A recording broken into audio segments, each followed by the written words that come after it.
former NJNG employee, I can attest firsthand to 8 fatal flaws of this application you're being asked to approve. 1, NJNG never wanted to run the pipeline within the joint base. The engineers in this very room felt that access to the base would be an ongoing problem. This tells you a lot about the lack of any original military purpose for a pipeline intended to run off the base.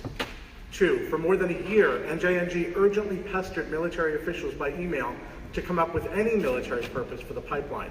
They said you could not approve the project unless it was military. 3, NJNG is paying the base $50,000 a year for an easement.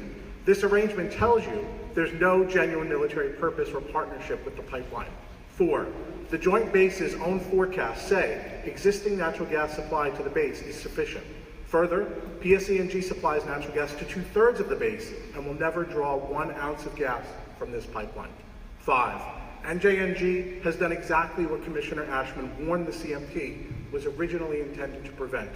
They decided they wanted to get from point A to point B, and then they drew a line and picked a single customer along the way that they could exploit and pin the entire purpose of the pipeline on. NJNG has 500,000 customers.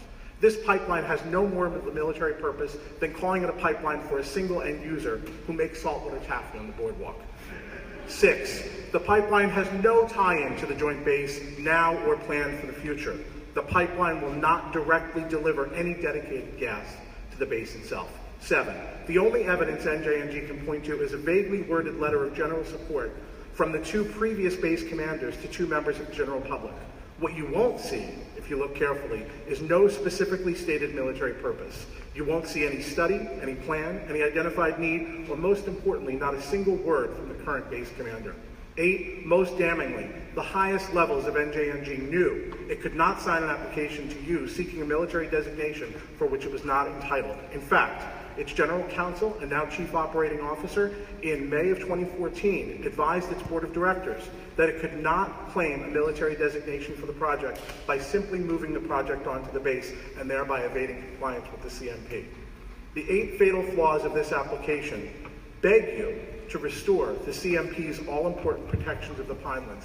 Last, to all the community groups, retirees, and elected officials who have been asked to come out and opposed NJNG's recent 25% rate hike. The only reason it came down to 5% was the delay in accrued costs for this single project.